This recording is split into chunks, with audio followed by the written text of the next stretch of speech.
Good morning बच्चों, कैसे हैं आप सब। आशा करते हैं आप सब बहुत अच्छे होंगे।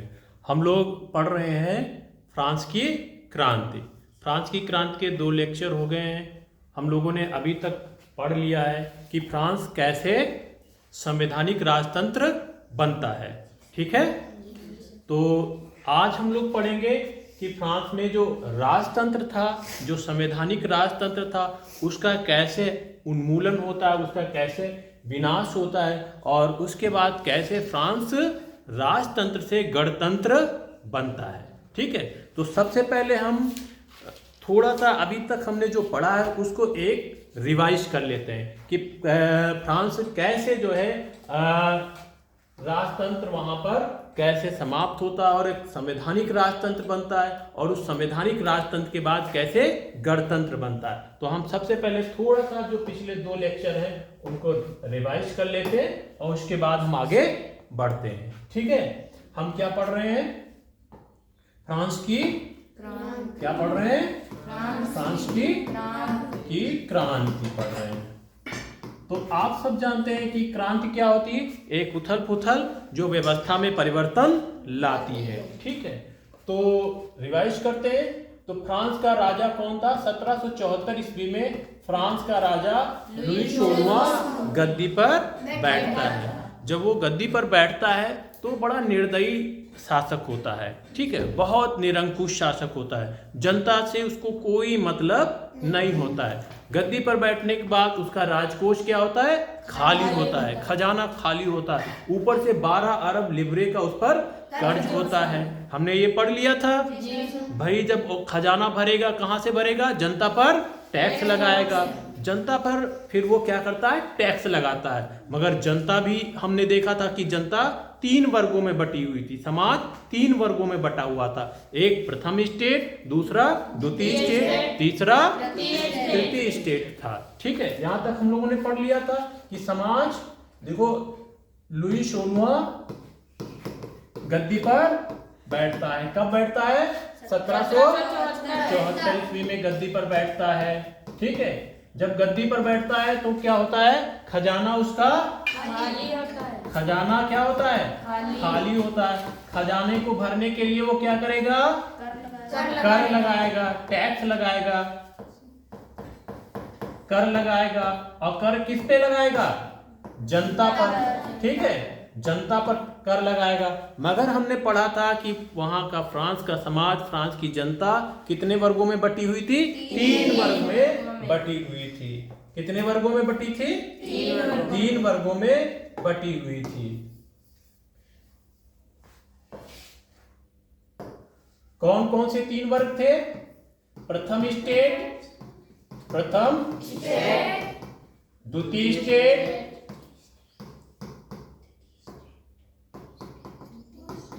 और तृतीय स्टेट। अब जो टैक्स देता था वो टैक्स कौन देता था? तृतीय स्टेट सिर्फ टैक्स देता था। और तृतीय स्टेट राजा को तो टैक्स देता ही था, साथ में पादरी और जो द्वितीय स्टेट के लोग थे, कुलीन वर्ग थे, उनकी भी सेवा करता था और पादरियों को एक टाइड नामक टैक्स देता था, कर देता था।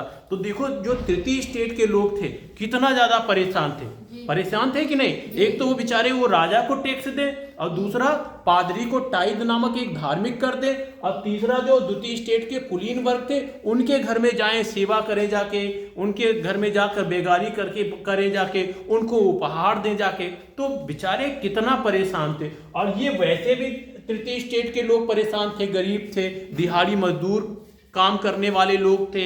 ठीक है, किसी के घरों में नौकरी करने वाले लोग थे, छोटी छोटी भूमि के मालिक थे। ठीक है, वैसे भी बेचारे बहुत परेशान लोग थे। कुछ ऐसे लोग थे जो बहुत कम वेतन पर नौकरी कर रहे थे। ठीक है, कोई टीचर था, कोई वकील था, इस तरीके के लोग थे, बहुत परेशान थे। तो जनता जब राजा ने टैक्स लगाया और तीसरे स्टेट के लोग कहे यार फिर हमको मतलब परेशान करने के लिए राजा ने ये कार्य कर दिया है, तब क्या करते हैं? जनता क्या करने लगती है? बगावत कर देती है। बगावत मतलब विरोध करना चालू कर देती है। और तीसरे स्टेट के में ही कुछ ऐसे लोग थे जो क्या थे? पढ़े लिखे लोग थे। ठीक है, पढ़े लिखे लोग थे। उन्होंने थोड़ा सा व्यापार करके और धन भी कमा लिया था। ठीक है, तो ये पढ़े लिखे लोग क्या बन गए थे? मध्य वर्ग। इनको क्या कहते थे? मध्य वर्ग कहते थे। ठीक है, तो मध्य वर्ग पढ़ा लिखा भी था और इनके पास कुछ धन था।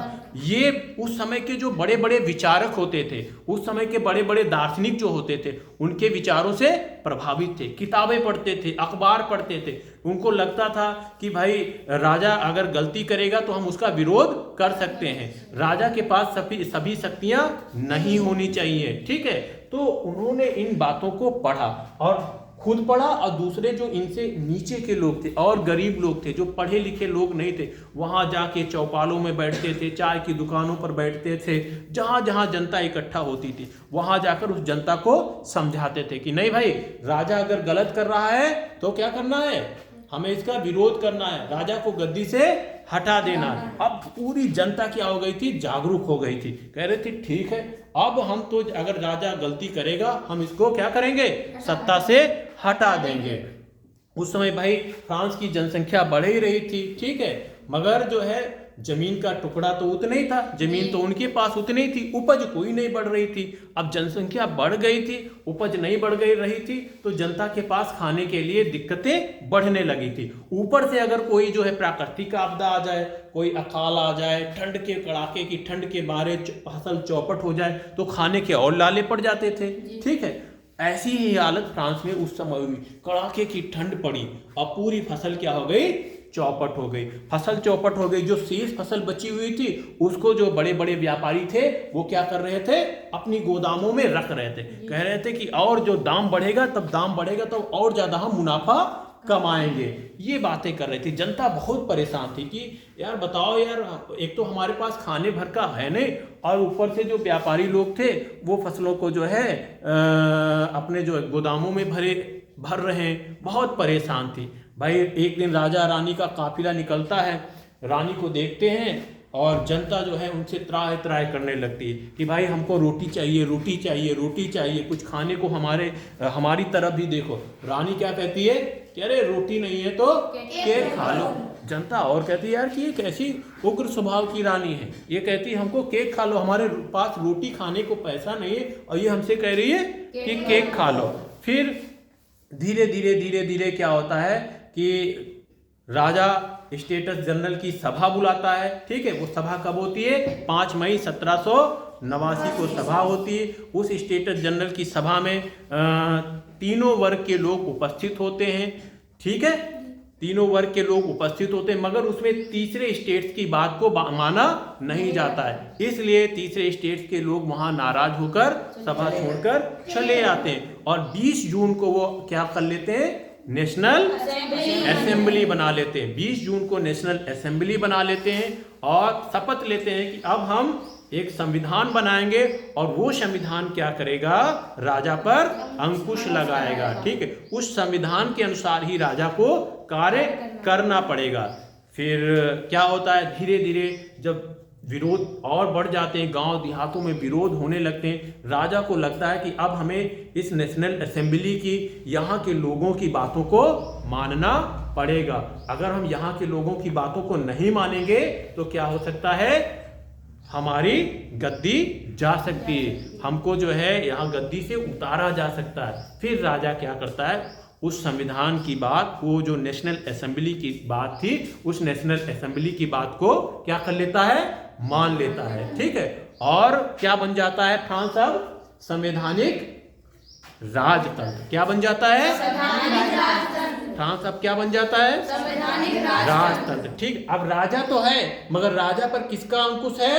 संविधान का अंकुश है। कल हम लोगों ने इस बात को पढ़ लिया था। इसके बाद हमने पढ़ लिया कि संविधान ने भाई पुरुष और नागरिकों के अधिकारों की घोषणा की थी। नेशनल असेंबली में कितने सदस्य होते थे, उन सदस्यों का चुनाव कौन करता था, सक्रिय और निष्क्रिय नागरिक कौन होते थे, ये बातें हम लोगों ने कल पढ़ ली थी। ठीक है, आज हम इसके आगे पढ़ते हैं कि जो है फ्रांस में राजतंत्र का कैसे उन्मूलन होता है और अब फ्रांस कैसे गणतंत्र बनता है। ठीक है, आज हम इस बात की चर्चा करेंगे। तो हम लोग इसको देखते हैं कि फ्रांस में राजतंत्र का कैसे उन्मूलन होता है और गणतंत्र की स्थापना कैसे होती है। तो जब ये बातें हो रही थी, ठीक है, फ्रांस में स्थिति जब क्या थी, तनावपूर्ण थी। राजा को लग रहा था कि यार भाई राजा तो चुपचाप बैठा रहा नहीं होगा, देख रहा होगा कि जनता उग्र हो रही है, भीड़ को भड़काया जा रहा है, जनता को भड़काया जा रहा है, तो राजा चुप बैठेगा? नहीं, वो भी तो अपना कोई उपाय तरतीब सोच रहा होगा, वो भी अपने दोस्तों से मदद मांगने की कोशिश कर रहा होगा।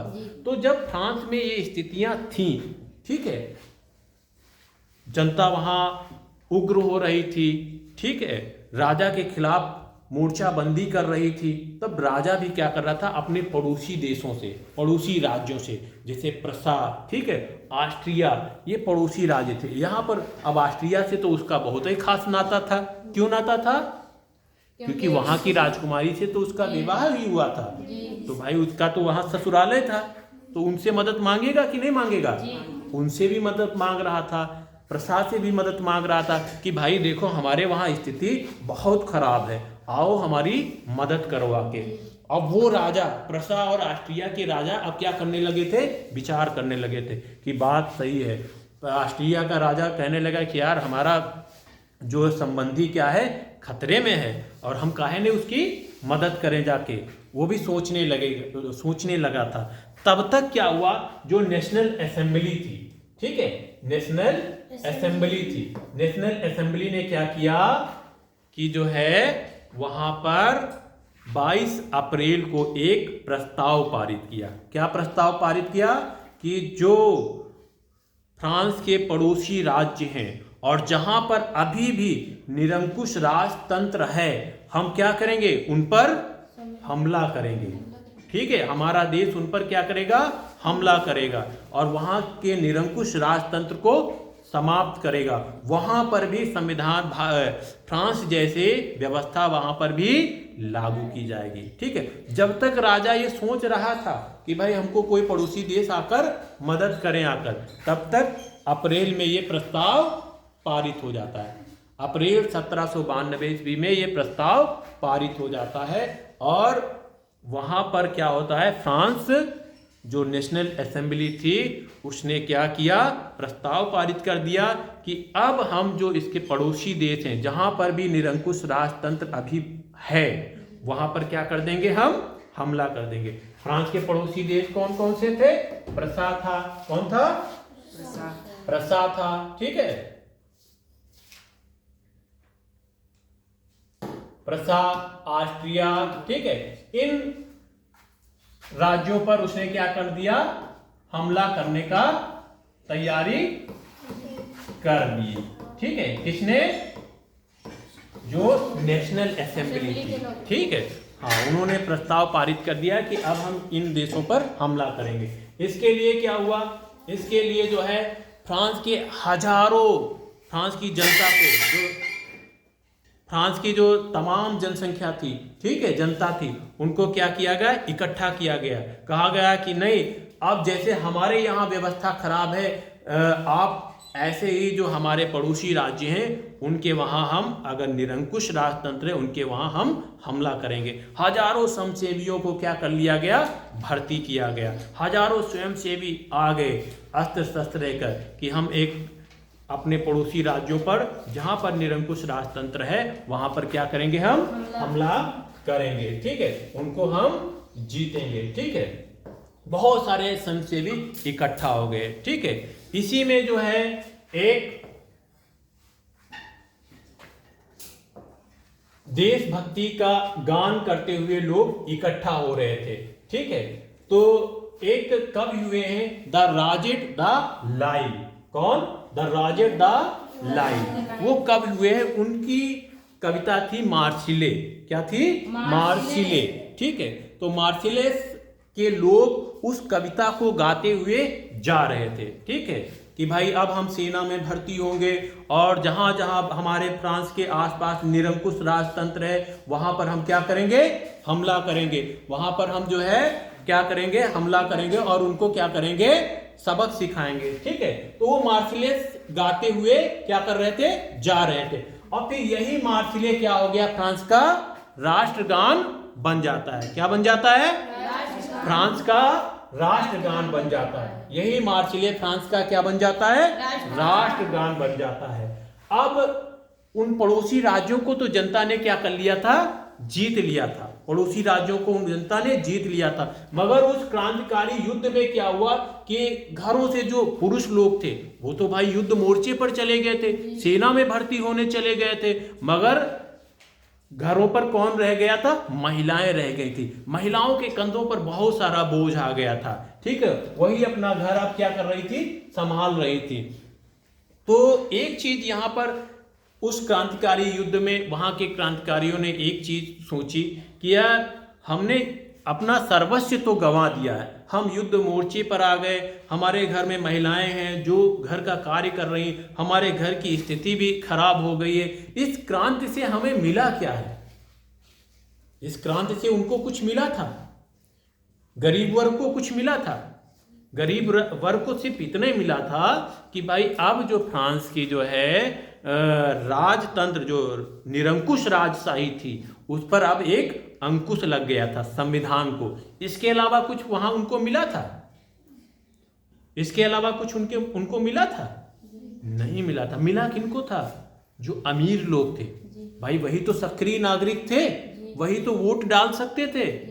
गरीब वर्ग तो जैसे पहले था वैसे अभी भी है, बस हाँ इतना हो गया था, पहले उस पर जो है राजा बिल्कुल एक निरंकुश की तरह उस पर शासन करता था, अब क्या हो गया, एक संविधान का उस पर अंकुश लग गया था राजा पर। बाकी इसके अलावा गरीब वर्ग को कुछ मिला था, गरीब वर्ग को कुछ नहीं मिला था। इसलिए गरीब वर्ग क्या हो गया था, परेशान था, बहुत परेशान था कि अब हमें क्या करना है, इस संवैधानिक राजतंत्र को क्या कर देना है, समाप्त करना है। इससे हमको तो मिला नहीं, हम तो ना तो वोट डाल सकते हैं, ठीक है, ना हमें कोई शासन प्रशासन में कोई हमारी भागीदारी है, ना तो कुछ हमको सुना जाता है। तो ये सब बैठकर चर्चा करने लगे, ठीक है, इस बात सरकार की नीतियों की चर्चा करने लगे, सरकार की बातों की चर्चा करने लगे, कहें कि यार हमको क्या मिलना चाहिए। ठीक है, तो ये चर्चा एक क्लब बन गया, ठीक है, वहां पर ये चर्चा करने लगे। उस क्लब का नाम क्या हुआ, जैकोबिन क्लब। क्या नाम रखा गया, जैकोबिन क्लब। ठीक है, ये Jacobin club convent of the Saint Jacob के नाम पर रखा गया था। Jacobin club. आपके एग्जाम में प्रश्न पूछा जाता है जैकोबिन क्लब क्या था, ठीक है, आपके एग्जाम में जैकोबिन क्लब के बारे में पूछा जाता है कि जैकोबिन क्लब क्या था। तो convent of the Saint Jacob के नाम पर एक क्लब बना जिसका नाम क्या हुआ, जैकोबिन क्लब। ठीक है, इसमें कौन लोग थे, इसमें जो बहुत गरीब लोग थे, दिहाड़ी मजदूर करने वाले लोग थे, दूसरे के घरों में नौकरी करने वाले लोग थे, घड़ी बनाने वाले लोग थे, ठीक है, रंगाई करने वाले लोग थे, ठीक है, छपाई करने वाले लोग थे, तो जो जूते सिलने वाले लोग थे, इस तरीके के जो सबसे गरीब वर्ग लोग थे, इस क्लब के क्या बन गए, सदस्य। क्लब मतलब समूह, ठीक है, एक तरीके से समूह, ग्रुप के, इस ग्रुप के क्या बन गए, सदस्य बन गए। ठीक है, अब जब इस ग्रुप के सदस्य बन गए और इस ग्रुप का जो नेतृत्व कर रहा था, इस ग्रुप का जो नेतृत्व, इस ग्रुप का जो लीडर था, उसका नाम क्या था, मैक्सिमिलियन रोबेस्पियर। क्या नाम था, मैक्सिमिलियन रोबेस्पियर। ठीक है, इसका नेता कौन था, मैक्सिमिलियन रोबेस्पियर। ठीक है, ये इसका नेता बन गया। अब इसने क्या किया, जो इसके सदस्य बन गए थे उनकी एक वेशभूषा निर्धारित कर दी कि भाई ये कैसी वेशभूषा पहनेंगे, एक मतलब जो है धारीदार पतलून पहनेंगे। ठीक है, ये धारीदार पतलून कौन पहनता था, जो गोदी, गोदी समझ रहे हो आप? गोदी होती है जो बंदरगाह कहते हैं, उसको क्या कहते हैं? बंदरगाह। गोदी भी कहते हैं, ठीक है, पोर्ट को ही गोदी कहते हैं। तो जो पोर्ट पर, बंदरगाह पर मजदूर काम करते थे, उनका पहनावा ऐसा था कि वो लंबी पतलून पहनते थे, धारीदार। ये देख रहे हो ना आप, इस तरीके की, ये देख रहे हो, इस तरीके की पतलून ये पहनते थे, ठीक। इनकी ये वेशभूषा, इनकी ड्रेस हो गई थी कि भाई ये लंबी पतलून पहनते हैं, ठीक है। इस तरीके से जो है इन्होंने अपनी ड्रेस निर्धारित कर ली कि भाई हम इस तरीके से पहनेंगे। और ऐसा क्यों पहनते थे ये लोग? क्योंकि जो कुलीन वर्ग के लोग थे वो ब्रीचेस पहनते थे। क्या पहनते थे? ब्रीचेस। ब्रीचेस होती थी एक ऐसी वेशभूषा जो घुटने तक आती थी, ठीक है, घुटने तक, यहाँ तक आती थी, वो वेशभूषा वो पहनते थे जो कुलीन वर्ग, धनी वर्ग के लोग थे। और ये लोग क्या थे? गरीब वर्ग के लोग थे, ठीक है। तो इन्होंने तो ये शपथ ली थी कि हम इन कुलीनों का नाश कर देंगे, इन कुलीनों को सत्ता से हटाएंगे। इसलिए इन्होंने अपनी ड्रेस उनसे अलग निर्धारित की कि वो ब्रीचेस पहनते हैं तो हम पूरे मतलब एक पतलून पहन देंगे, बड़ी लंबी जो है धारीदार पतलून पहनेंगे, ठीक है। तो अब भाई ये लोग इकट्ठा होते हैं, एक जैकोबिन क्लब बन जाता है, ठीक है। जैकोबिन क्लब क्यों बनता है? कुलीनों को सत्ता से हटाने के लिए, ठीक है, कुलीनों को सत्ता से हटाने के लिए। जैकोबिन क्लब में कौन लोग होते हैं? गरीब वर्ग के लोग होते हैं, मजदूर होते हैं, नौकरी करने वाले लोग होते हैं, ठीक है, जूता बनाने वाले लोग होते हैं, घड़ी बनाने वाले लोग होते हैं। इस तरीके के लोग क्या होते हैं? जैकोबिन क्लब के सदस्य होते हैं। जैकोबिन क्लब का नेता कौन होता है? मैक्सिमिलियन रोबेस्पियर होता है, ठीक है। उसने कहा कि भाई जो हमारे क्लब में, हमारे इस समूह में जो रहेगा वो कैसी ड्रेस पहनेगा? लंबी पतलून, धारीदार वाली पतलून एक पहनेगा, इस तरीके की वो ड्रेस पहनेगा, ठीक है। इन्होंने ऐसा क्यों किया था कि भाई आप लंबी पतलून धारीदार ड्रेस पहनो? क्योंकि जो कुलीन वर्ग थे वो घुटनों तक पहनते थे, ब्रीचेस पहनते थे। उन्होंने कहा था कि नहीं, हम जो है उनसे अलग दिखेंगे, हम उनको हटाने के लिए आए हैं, तो हम लंबी पतलून धारीदार पहनेंगे, ठीक है। इस तरीके से लोग वहां पर इकट्ठा होते हैं। और इनके जो है, जो ये पहनते थे लंबी धारीदार पतलून, ठीक है, इनको कहा जाता था, जैकोबिन क्लबों को क्या कहा जाता था? जैकोबिन के लोगों को क्या कहा जाता था? 100 कुलात कहा जाता था। क्या कहा जाता था? 100 कुलात के नाम से भी इनको जाना जाता था। 100 कुलात के नाम से भी इनका जाना जाता था। इसका मतलब क्या होता है? जिसका शाब्दिक अर्थ क्या होता है? बिना घुटनने वाले। क्या होता है? हाँ भाई, ब्रीचेस क्या होते थे? घुटनने वाले होते थे। और जो इनकी पतलून होती थी वो घुटने के नीचे तक होती थी। तो इसको क्या कहा जाता है? बिना घुटने वाले, या 100 कुलात के नाम से भी जाना जाता है, ठीक है। बात यहां तक समझ में आई? ठीक है। क्या बात हुई?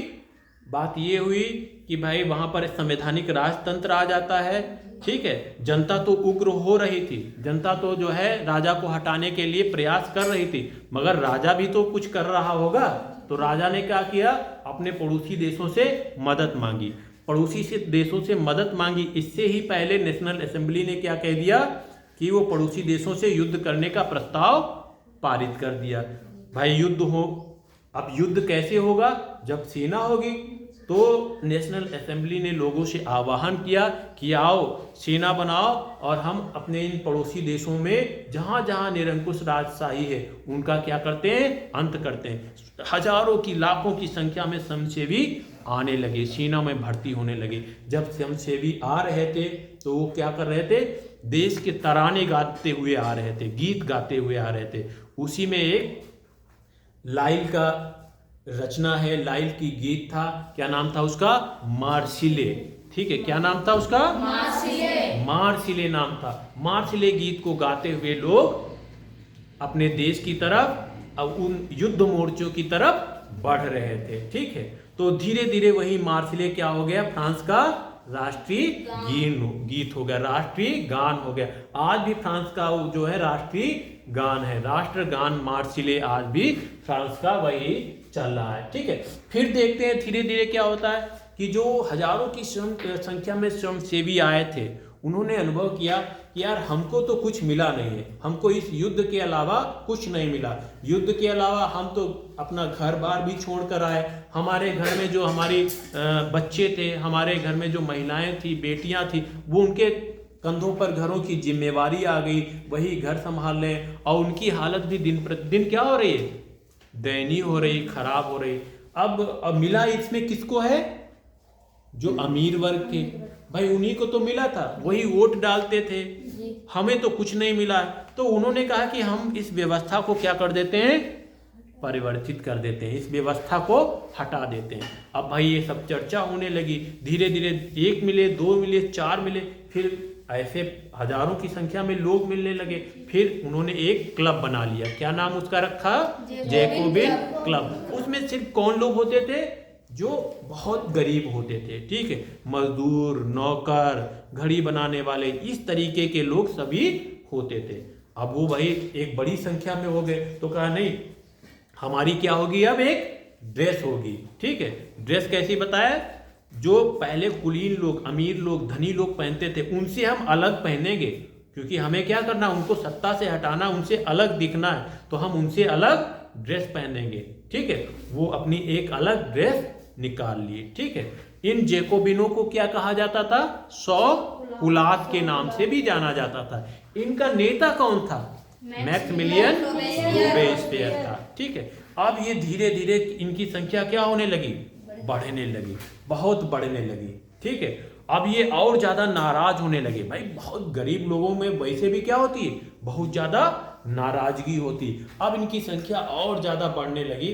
अब इन्होंने 10 अगस्त 1792 का दिन आता है, कब, 10 अगस्त 1792 का दिन आता है। उन्होंने कहा कि अब पेरिस में हम क्या करेंगे, एक हिंसक विद्रोह करेंगे।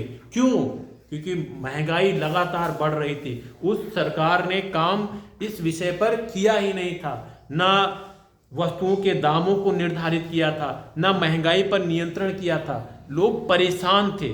इसलिए इन्होंने 10 अगस्त 1792 का दिन निश्चित किया कि अब हम क्या करेंगे, फ्रांस में हिंसक विद्रोह। हिंसक विद्रोह क्या होता है, लड़ाई झगड़ा, मारपीट, मार काट होती है। ठीक है, अब हमें कोई भी मिलेगा हम उसको छोड़ेंगे नहीं, राजा का कोई भी व्यक्ति मिलेगा हम उसको छोड़ेंगे नहीं। इन्होंने क्या किया, हिंसक विद्रोह किया।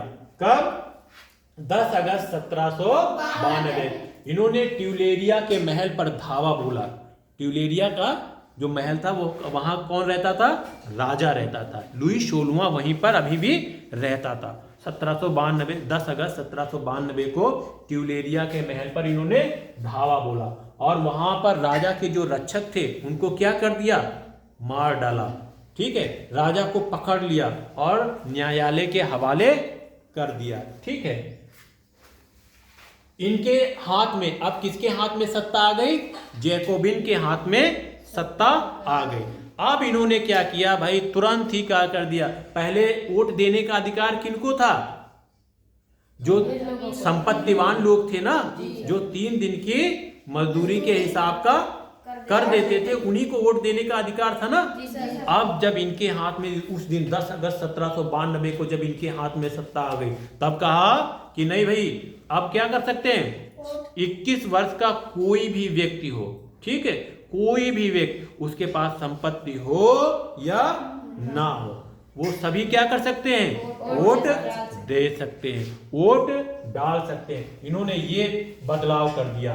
ठीक है, और क्या किया इन्होंने, जो उस नवनिर्वाचित असेंबली थी, पहले उसको नाम क्या दिया गया था, नेशनल असेंबली कहा जाता था, अब उसको क्या कहा जाने लगा, कन्वेंशन। क्या कहा जाने लगा, कन्वेंशन। उसका नाम क्या कर दिया, कन्वेंशन। चुनाव कराया, जो नई असेंबली बनी उसका नाम क्या रखा, कन्वेंशन नाम रखा।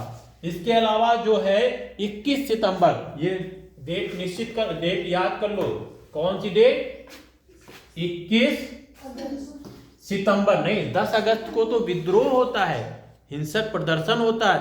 10 अगस्त को जनता मैक्सिमिलियन रोबेस्पियर के नेतृत्व में जाती है और क्या करती है, हिंसक विद्रोह करती है, ट्यूलेरिया के महल में राजा को क्या कर लेती है, बंदी बना लेती है, राजा के रक्षकों को मार देती है और राजा को किसके हवाले कर देती है, न्यायालय के हवाले कर देती है, ठीक, उसको बंदी बना लेती है। फिर उसके बाद क्या करती है, वहां पर 21 वर्ष को तुरंत ही वो क्या कर लेती है, सत्ता संभाल लेती, तुरंत ही आदेश देती, अब कोई भी व्यक्ति जो जिसकी उम्र 21 वर्ष का है उसके पास संपत्ति हो या ना हो, वो क्या करेगा, वोट देगा।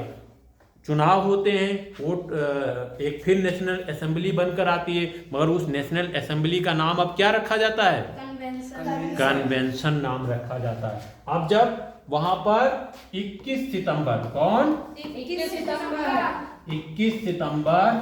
1792 को, 21 सितंबर 1792 को क्या होता है, राष्ट्रीय सम्मेलन, नहीं, 21 सितंबर 1792 को वहां पर राजतंत्र समाप्त हो जाता है और फ्रांस क्या बन जाता है, अब फ्रांस क्या बन जाता है, गणतंत्र बन जाता है। अब क्या बन जाता है, गणतंत्र बन जाता है।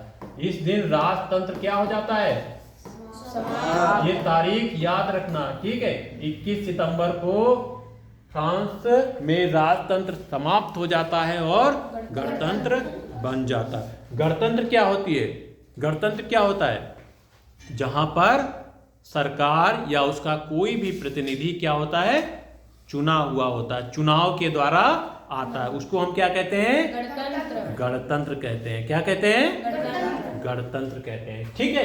तो ये दिनांक याद रखना, 21 सितंबर 1792 को जैकोबिन के लोगों ने, जैकोबिन क्लब के लोगों ने यहाँ क्या किया था, हिंसक विद्रोह करके राजा को बंदी बना करके वहां पर गणतंत्र की स्थापना की थी, ठीक है। अब देखते हैं भाई फ्रांस क्या बन जाता है, अब गणतंत्र बन जाता है, ठीक है। अब यहां क्या होता है, अब राजा को तो बंदी बना लिया गया था, राजा को बंदी बना लिया गया था। अब राजा को 21 जनवरी 1793 ईस्वी में, ठीक है, कब, 21 जनवरी 1793 में उसको फांसी की सजा दे दी जाती है, ठीक है। ऐसी ही उसकी रानी के साथ भी होता है, उसको भी फांसी के फंदे पर लटका दिया जाता है। अब लुई 16वां का क्या हो जाता है, अंत हो जाता है, उसकी मृत्यु हो जाती है। बात क्लियर, समझ में आई ना यहां तक, ठीक है। अब वहां पर लुई 16वां का क्या हो जाता है, अंत हो जाता है। अब वहां फ्रांस में किसकी शासन है, किसका शासन है, कौन लोगों का शासन है, किस राजनीतिक दल का शासन है, जैकोबिन, हाँ, किसका शासन है, जैकोबिन, हाँ, जैकोबिन लोगों का। और जैकोबिन कौन लोग थे, बड़े ही गरीब लोग थे, ठीक है। अब उनका शासन है और उनका नेता कौन था, मैक्सिमिलियन रोबेस्पियर। तो मैक्सिमिलियन रोबेस्पियर अब वहां का क्या बनता है, शासक बनता है, ठीक, वहां का शासक बनता है। मगर इसकी थोड़ी सी ये सोचता था ना कि ये गणतंत्र का तो बहुत समर्थक था, ये सोचता था कि अब अगर हमें यहाँ गणतंत्र बनाए रखना है तो फ्रांस में जितने गणतंत्र के दुश्मन हैं उनको क्या कर देना है, हमें खत्म कर देना, उनको मार देना, वो चाहे जो भी हो। अगर कोई भी गणतंत्र का दुश्मन है उसको हम क्या करेंगे, मार देंगे उसको, ठीक है।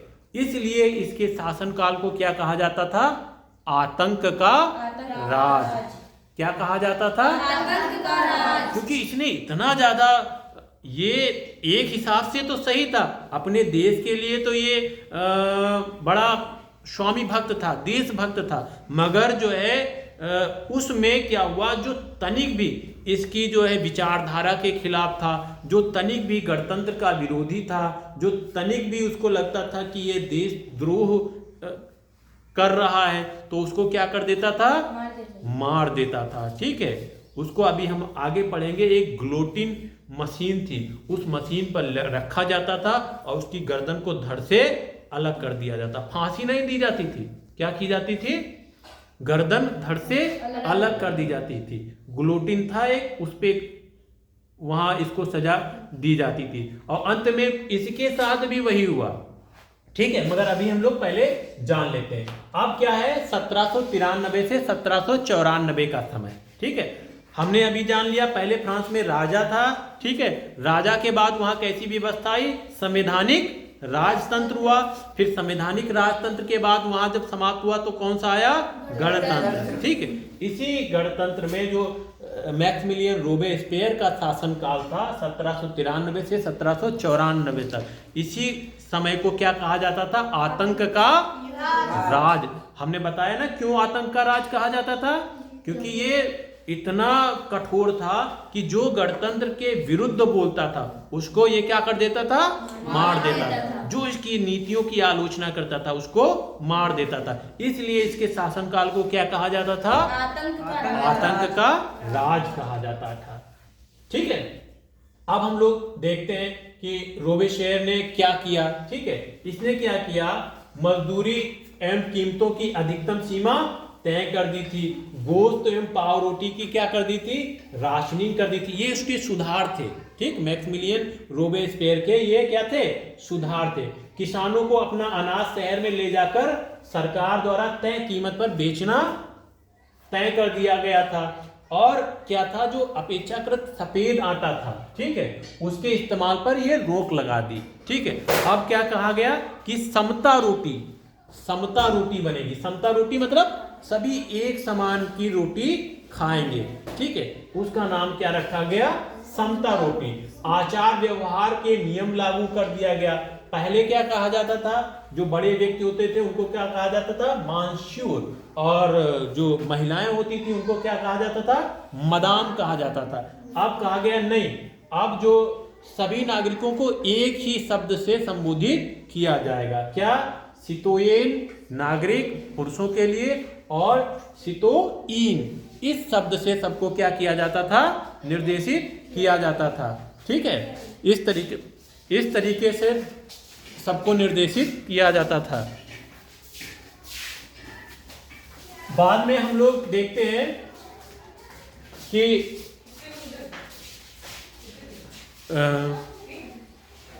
रोबेस्पियर ने, एक लोग चले जाओ, अरुण सबको बुला दो, अरुण सबको चले जाओ एक लोग, अरुण। फिर इसके बाद हम लोग देखते हैं रोबेस्पियर ने अपनी नीतियों को इतनी सख्ती से लागू किया कि उसके समर्थक ही क्या करने लगे थे, त्राही करने लगे थे। उसके समर्थक ही उससे बहुत अप्रसन्न हो गए थे कि यार ये तो सब क्या कर रहा है, हमको ही क्या कर रहा है, धीरे धीरे हमको मार रहा है। इसलिए एक दिन रोबेस्पियर को भी क्या कर लिया जाता है, गिरफ्तार किया जाता है और जुलाई 1794 में न्यायालय द्वारा उसे दोषी ठहराया जाता है और गिरफ्तार करके उसको क्या कर दिया जाता है, गिलोटिन पर चढ़ा दिया जाता है। गिलोटिन क्या थी, गिलोटिन देखो इस तरीके की एक जो इस यंत्र को जिसने बनाया था उनका नाम डॉक्टर गिलोटिन था। उन्हीं के नाम पर क्या रखा गया, इसका नाम गिलोटिन रखा गया। ये इस तरीके का एक, दो खंभों के बीच एक, मान लो ऊपर जो है एक इस तरीके का गड़ासा लगा हुआ था। ठीक है, ठीक है, और यहां पर भी ऐसे रखा हुआ था। ठीक है, अब जिस व्यक्ति को सजा देनी होती थी उसको यहाँ लिटार दिया जाता था, उसका सर इधर रख दिया जाता था और ऊपर से ये गड़ासा क्या कर दिया जाता था, छोड़ दिया जाता था। खट से उसका सर क्या हो जाता था, धड़ से अलग हो जाता था। इसी मशीन को क्या कहते थे, यंत्र को क्या कहते थे, गिलोटिन। क्या कहते थे, गिलोटिन कहते थे। ठीक है, तो ये इस आतंक के राज्य में गिलोटिन खूब चर्चा में रही। ठीक है, इस आतंक के राज में 1793 से 94 के शासनकाल में किसका शासनकाल रहा, मैक्सिमिलियन रोबेस्पियर का। इस मैक्सिमिलियन रोबेस्पियर के शासनकाल में जिसको भी सजा दी जाती थी, काहे पर दी जाती थी, गिलोटिन पर सजा दी जाती थी। तो अब हमने देखा कि 1793 से 94 में जो आतंक का राज था उसका नेता कौन था, मैक्सिमिलियन रोबेस्पियर था। मैक्सिमिलियन रोबेस्पियर ने से उसके समर्थक भी एक दिन क्या होने लगे, नाराज होने लगे और उसको क्या किया गया, गिरफ्तार कर लिया गया और उसको भी कहां पर सजा दे दी गई, गुलोटिन पर सजा दे दी गई। ठीक है, 17 जुलाई 1794 में उसका मृत्यु के घाट उसको उतार दिया जाता है। ठीक है, बात यहां तक समझ में आई? ठीक है, अब हम लोग आगे पढ़ते हैं।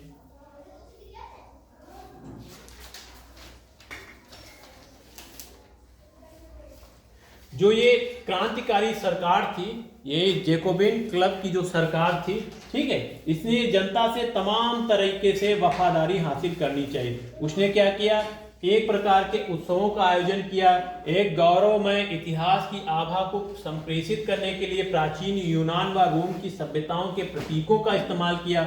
मंच के बीचों बीच बने पायों पर टिका हुआ क्लासिकी मंडप अस्थायी सामग्री का बना था, जिसे जब चाहे तोड़ा जा सकता था।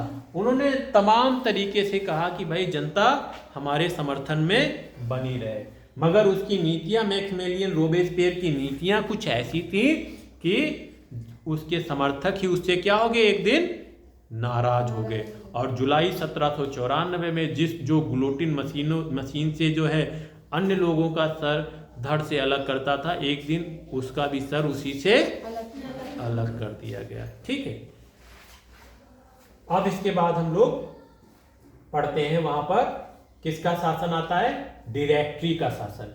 किसका शासन आता है, डायरेक्टरी का शासन आता है। किसका, डायरेक्टरी का शासन आता है। अब जब मैक्सिमिलियन रोबेस्पियर का जुलाई 1794 में अंत हो जाता है, तब क्या होता है, जो मध्य वर्ग के लोग थे, ठीक है, जो थोड़ा सा पैसे वाले, थोड़ा सा पढ़े लिखे लोग थे, ठीक है, उन लोगों ने सत्ता अपने हाथों में संभाली। ठीक है, मध्य वर्ग के जो संपत्तिवान लोग थे, उन्होंने सत्ता अपने हाथों में संभाली। अब उन्होंने जब जैसे ही अपने हाथों में सत्ता संभाली, एक नया संविधान रच दिया। ठीक है, पहले संविधान रचा गया था, फिर जैकोबिन क्लब ने उसमें सुधार किया।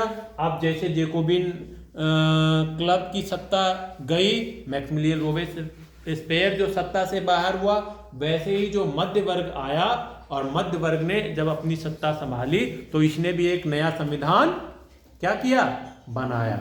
उस नए संविधान में इस बात को लिखा कि नहीं, क्या होगा, संपत्तिवान लोग ही क्या करेंगे, वोट करेंगे, संपत्ति विहीन व्यक्ति कोई वोट नहीं करेगा, संपत्तिवान लोग ही व्यक्ति वोट करेगा। देखो, इन्होंने फिर बदलाव कर दिया।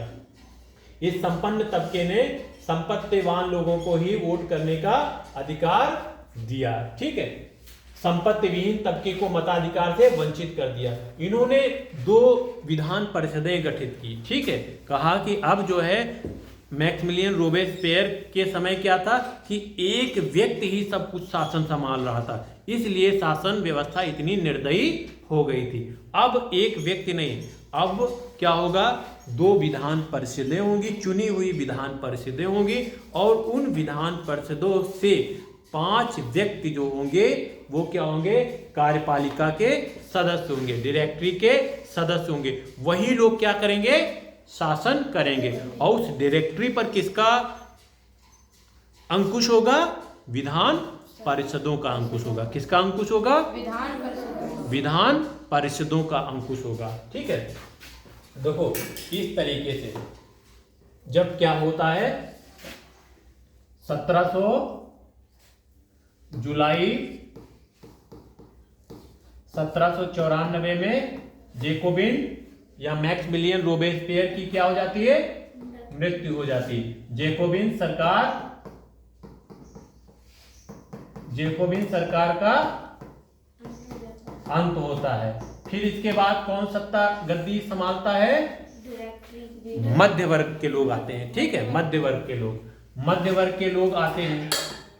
मध्य वर्ग के लोग क्या थे, संपत्तिवान जो लोग थे मध्य वर्ग के।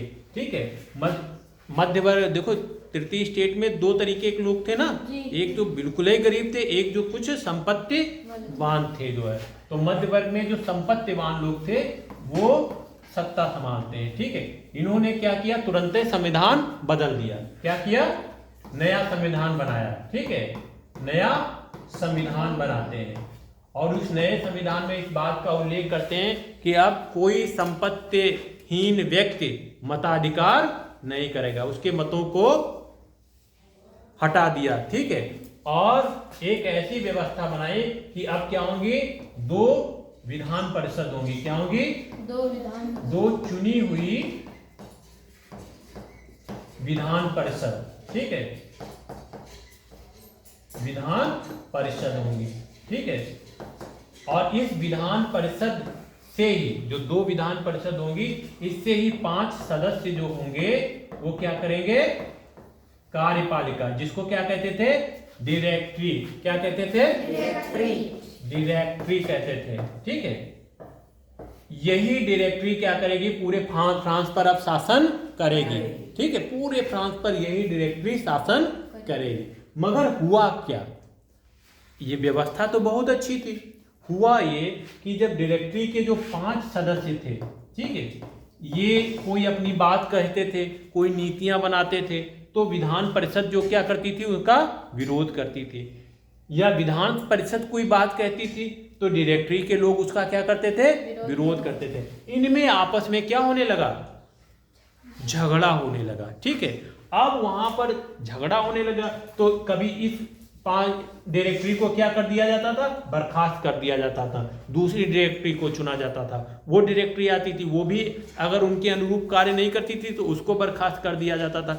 इसलिए इस समय फ्रांस में क्या हो गई, राजनीतिक अस्थिरता। राजनीतिक अस्थिरता समझते हो क्या कहते हैं? जब सत्ता पर कोई निश्चित समय के लिए कोई व्यक्ति नहीं रहता है। ठीक है, कोई व्यक्ति बैठ गया, कभी कोई व्यक्ति बैठ गया, कोई निश्चित समय अवधि के लिए कोई व्यक्ति, सत्ता उसके पास नहीं रहती है, सत्ता में हमेशा उठापटक चलती रहती है। ठीक है, तो उसको हम क्या बोलते हैं, राजनीतिक अस्थिरता। अब इस समय फ्रांस में क्या आ गई थी, राजनीतिक अस्थिरता आ गई थी। इस राजनीतिक अस्थिरता ने क्या किया, वहां के सैनिक, एक नेपोलियन था, नेपोलियन बोनापार्ट। ठीक है, नेपोलियन बोनापार्ट के उदय में भूमिका निभाई। अब वहां के सैनिक को लगने लगा था कि नहीं, अब हम क्या कर सकते हैं, इस फ्रांस की गद्दी पर हमें बैठना होगा, इस सैनिक तानाशाह यहाँ पर स्थापित होना होगा, नहीं तो हमारे फ्रांस की व्यवस्था क्या हो जाएगी, धीरे धीरे गड़बड़ हो जाएगी। इस राजनीतिक अस्थिरता ने क्या कर दिया, वहां पर सैनिक तानाशाह को जन्म दिया। ठीक है, अब एक तानाशाह, सैनिक तानाशाह आता है जिसका नाम क्या होता है, नेपोलियन बोनापार्ट। ठीक है, अब नेपोलियन बोनापार्ट का उदय होता है और वो वहां पर शासन करता है। ठीक है, इस के आगे हम लोग कल पढ़ेंगे। ठीक है, बात यहां तक समझ में आई? एक बार फिर से थोड़ा सा रिवाइज करें। ठीक है, फ्रांस में क्या होता है, लुई 16वां गद्दी पर बैठता है। लुई 16वां क्या होता है, निरंकुश शासक होता है। ठीक है, उसने क्या किया था, कर बढ़ा दिया था। ठीक है, कर बढ़ा दिया था, मगर आम जनता कर नहीं दे सकती थी, वो उसकी हालत बहुत बिगड़ी हुई थी। ठीक है, उसने क्या किया, विद्रोह कर दिया, राजा को गद्दी से हटा दिया। ठीक है, वहां पर नेशनल असेंबली का गठन होता है। नेशनल असेंबली ने क्या शपथ ली कि जब तक हम राजा पर अंकुश लगाने वाला संविधान तैयार नहीं कर लेते तब तक हम भंग नहीं होंगे। नेशनल असेंबली ने एक संविधान बनाया और राजा पर संविधान का अंकुश लग गया। ठीक है, तो उसके बाद क्या होता है, उसके बाद ये होता है, अब फ्रांस में राजतंत्र की जगह क्या आ जाता है, संवैधानिक राजतंत्र आ जाता है। अब क्या होता है, उस संवैधानिक राजतंत्र में भी बहुत सारी खामियां थी। ठीक है, जो गरीब लोग थे उनको कोई अभी भी अधिकार नहीं थे। ठीक है, जो अमीर लोग थे वही क्या थे, सक्रिय नागरिक थे।